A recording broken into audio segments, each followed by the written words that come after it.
Salut, c'est Nicolas. Jour -17 avant le brevet, c'est parti pour quelques automatismes.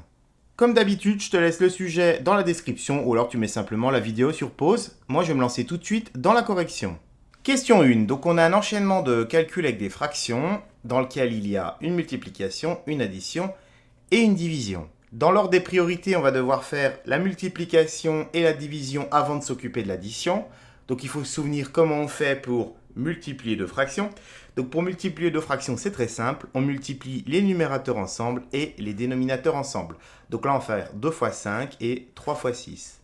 Pour les divisions, c'est un petit peu différent. Il faut se souvenir que quand tu divises par une fraction, ça revient à multiplier par son inverse. Alors qu'est-ce que c'est l'inverse en mathématiques? C'est la fraction qui a été, on va dire, retournée. C'est-à-dire le 7 se retrouve en haut et le 4 se retrouve en bas. Donc là, je vais l'écrire. Ça veut dire qu'en fait, on doit faire 2 neuvièmes multiplié par, et là j'inverse la fraction, 7 quarts. Et donc je me retrouve avec une multiplication et je vais faire comme le premier calcul, c'est-à-dire multiplier en haut, multiplier en bas. Je me retrouve avec deux fractions à additionner et tu sais que tu peux additionner les fractions uniquement si les dénominateurs sont les mêmes. Donc là j'ai un 18 et un 36. Alors j'ai un peu de chance, c'est que le 18 ici, c'est un diviseur de 36, puisque 18 fois 2, ça fait 36. Donc simplement, je vais venir multiplier par 2 le numérateur et le dénominateur de cette fraction pour avoir deux fractions sur 36. Et maintenant que les dénominateurs sont égaux, j'ai plus qu'à additionner les numérateurs et laisser les dénominateurs tranquilles. Donc 20 plus 14, ça fait 34, ça me donne 34 sur 36. Alors je ne m'arrête pas là, puisque dans la question, il y a écrit qu'il fallait encore mettre sous forme irréductible. Sous forme irréductible, ça veut dire que la fraction ne peut plus être simplifiée. Alors on cherche, qu'est-ce qui peut diviser 34 et 36 ensemble? Bon bah là je vois que ce sont deux nombres pairs et je vais évidemment diviser par 2. Donc si je divise par 2, ça va me faire 17, puisque 17 fois 2 ça fait 34. Et ici 18, puisque 18 fois 2 ça fait 36. Et là je réfléchis, je me dis est-ce que je peux encore continuer, diviser 17 et 18 par quelque chose? Et je me souviens que 17 c'est un nombre premier. Un nombre premier, je te rappelle, c'est un nombre qui se divise que par lui-même et par 1. Donc là, si je ne peux pas diviser le dénominateur par 17, eh ben, j'ai fini, ma fraction est réductible. Donc là, la réponse à cette question, c'est 17 18e. Question 2, un peu de ratio. Donc une recette avec un ratio farine-sucre-beurre de 4 pour 3 pour 2. On dit qu'il y a 900 grammes en tout dans la préparation et on aimerait savoir quelle est la quantité de beurre. Pour ça, je vais commencer par faire un schéma pour illustrer ma situation. Donc j'ai fait un rectangle que j'ai découpé en 9 cases identiques. Pourquoi 9? Tout simplement parce que si je prends le ratio 4 plus 3 plus 2, ça fait 9. Donc en fait, ça veut dire qu'il y a 9 parts dans mon mélange. Et la répartition est faite sous forme de farine pour 4 parts, du sucre pour 3 parts et du beurre pour 2 parts. Donc maintenant, il va falloir savoir ce qu'on met dans chacune des parts. Pour ça, on va prendre le mélange entier, c'est-à-dire 900 grammes, et on va le diviser par 9 puisqu'il y a 9 parts. Alors comme on est dans des automatismes, ici ils nous mettent des calculs qui sont largement faisables de tête, puisque 900 divisé par 9, ça fait 100. Et donc ça veut dire que chaque case ici va faire, donc chaque part fait 100 grammes. Et comme il nous demande la part de beurre, il y a deux morceaux, deux parts de beurre, on va faire 2 fois 100, et puis on va trouver 200 grammes. Et 200 grammes de quoi? 200 grammes de beurre. Question 3, on me demande de calculer l'aire de cette figure que j'ai refait brièvement sur mon tableau. Et pour ça, on a plusieurs techniques différentes. Alors, la technique que la plupart des élèves vont faire, ça va être de faire un découpage. Alors, on peut le faire parce qu'il y a des angles droits partout. Par exemple, on peut découper selon mon stylo pour obtenir un premier rectangle, un deuxième rectangle. Ou alors, on aurait pu se dire, je coupe comme ça pour obtenir un grand rectangle en bas et un autre en haut. Ou alors, on peut se dire aussi qu'on ferme ici le grand rectangle et qu'on enlève cette partie-là. Alors, c'est au choix. Moi, je vais choisir, par exemple, de découper ici. Mais on aurait pu faire autrement. Alors pour connaître l'aire d'un rectangle, il me faut sa longueur et sa largeur. Donc sur celui-là, pas de problème, il y a 6 et il y a 9. Par contre sur celui-là, il y a 2, mais il manque ici la longueur.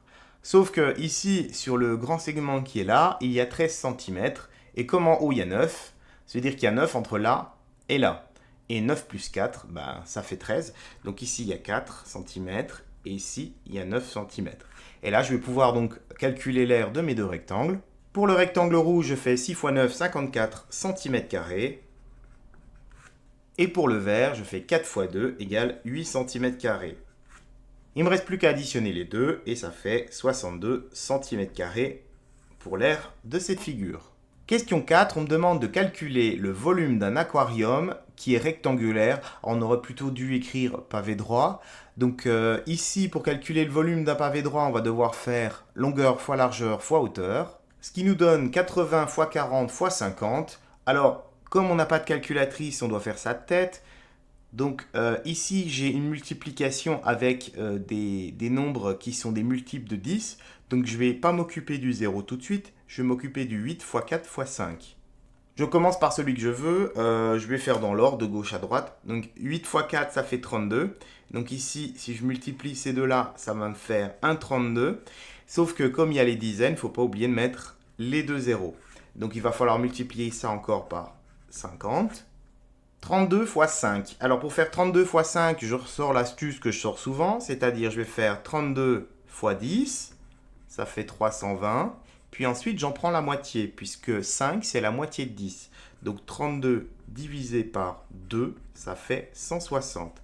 Donc 32 fois 5, ça fait 160, auquel on n'oublie pas les deux zéros qui étaient ici, et le 0 du 50. Donc ça me fait 160 000. On n'oublie pas l'unité, comme tout était en centimètres, puisque quand on utilise une formule de volume comme ça, il faut que les trois unités, ce soient les mêmes. Donc là, ça va être des centimètres cubes. Le volume m'est demandé en litres, et il faut se souvenir de la correspondance que 1 litre, c'est pareil que 1 décimètre cube. Donc il suffit de convertir ce résultat en décimètres cubes. Alors centimètre cube, décimètre cube, c'est des unités qui sont à proximité. Il faut savoir que dans un décimètre cube, on peut mettre 1000 centimètres cubes. Ça veut dire que le résultat doit être 1000 fois plus petit. Donc si on divise ce résultat par 1000, ça va revenir à enlever les 3 zéros qui sont ici. Donc le volume est égal finalement à 160 décimètres cubes. Et ça fait 160 litres, c'est le volume de mon aquarium.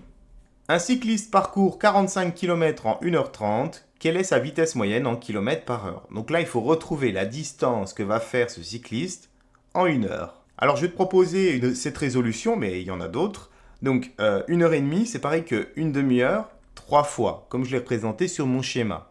Et sur 1h30, le cycliste, il arrive à faire 45 km. Alors, comme on recherche une vitesse moyenne, on va partir du principe que le cycliste, il va toujours à la même allure, ce qui n'est pas le cas en vrai. Donc, ici, je vais diviser mon 45 par 3 pour savoir combien de kilomètres il fait en moyenne sur une demi-heure. Ça fait 15 km, ça veut dire qu'en 30 minutes, en moyenne, le cycliste fait 15 km. Et comme la question, c'est de savoir quelle est la vitesse moyenne en kilomètres par heure, c'est-à-dire sur une heure, bon bah une heure, c'est 30 plus 30 minutes, c'est-à-dire 60 minutes. Donc en 60 minutes, il va faire 15 plus 15, 30 km. Donc il a une vitesse moyenne de 30 km par heure. Question 6, on est sur une histoire de pommes et d'oranges qu'on a envie de mettre sous forme de panier. On veut utiliser évidemment tous les fruits et on veut faire le plus grand nombre de paniers possible.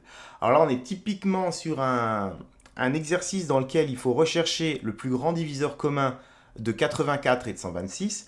Donc la première chose à faire, ça va être de décomposer en produit de facteurs premiers les deux nombres. Pour rappel et pour ne pas les oublier, je me remets ici la liste des premiers nombres premiers, donc les plus petits, et je commence à diviser mon 84 par ces nombres premiers. Alors, je ne vais pas me casser la tête, je vais prendre le plus petit et le plus facile, c'est-à-dire diviser par 2. C'est généralement très simple puisqu'il suffit de faire la moitié. Donc la moitié de 84, c'est 42. Tant que je peux diviser par 2, je continue. Donc là, comme c'est encore un nombre pair, je vais évidemment diviser par 2. 2 fois 21.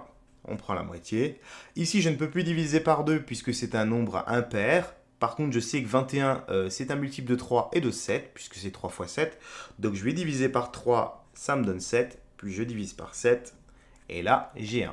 Je vais refaire la même chose avec 126. Donc, même raisonnement. Je commence par les nombres les plus petits. Donc, ici, 2. La moitié de 126, ça va être 63. Là, je peux déjà plus avec 2, puisque 63 est un nombre impair. Par contre, 63, c'est un multiple de 3. Comment je le sais? Parce que 63, c'est 6 plus 3, 9.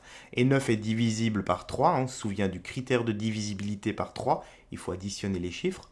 Ou alors, je peux diviser par 7, puisque je connais la table du 7. Bon, je vais faire 3, puisque je vais les faire dans l'ordre croissant. Donc ici, on va être 3 fois 21. Et là, on retombe sur le 21 ici. Donc, on va diviser par 3. Ça me donne 7. Je divise par 7. Et ça me donne 1. Comme le but est de trouver le plus grand diviseur des deux nombres, je vais venir entourer dans les deux décompositions les facteurs qui sont en commun. Donc ici j'ai 1, 2 de chaque côté, j'ai 1, 3 de chaque côté et 1, 7 de chaque côté. Et là il me reste 1, 2 et là il me reste un 3, je ne peux pas les entourer puisque ce n'est pas les mêmes. Je multiplie ces facteurs communs, 2 fois 3 fois 7, je trouve 42. Donc 42, c'est le plus grand nombre qui va venir diviser le 84 et le 126. Et ça va être également le nombre de paniers que je vais pouvoir faire. Alors il y a une deuxième question qui me demande qu'est-ce qu'il y aura dans chaque panier. Alors là je vois deux façons de faire. La façon la plus propre on va dire, ça va être de venir diviser le nombre de pommes et le nombre d'oranges par le nombre de paniers. Et je trouve donc 2 pommes par panier et 3 oranges par panier. Alors, je dis souvent à mes élèves qu'en fait, la réponse, elle est aussi donnée dans la décomposition que vous avez fait en haut, puisqu'en fait, ici, tout ce qu'on n'a pas entouré, ça va être le multiple de 42 qui donne 84. Donc, ça veut dire que ici, j'avais directement la réponse des 2 pommes que j'ai trouvées là, et ici, j'avais directement la réponse des 3 oranges que j'ai trouvées là. Et on en a terminé pour la question 6 sur les fruits. C'est terminé pour aujourd'hui, il ne me reste plus qu'à te dire à demain pour de nouvelles révisions pour le brevet. Ciao!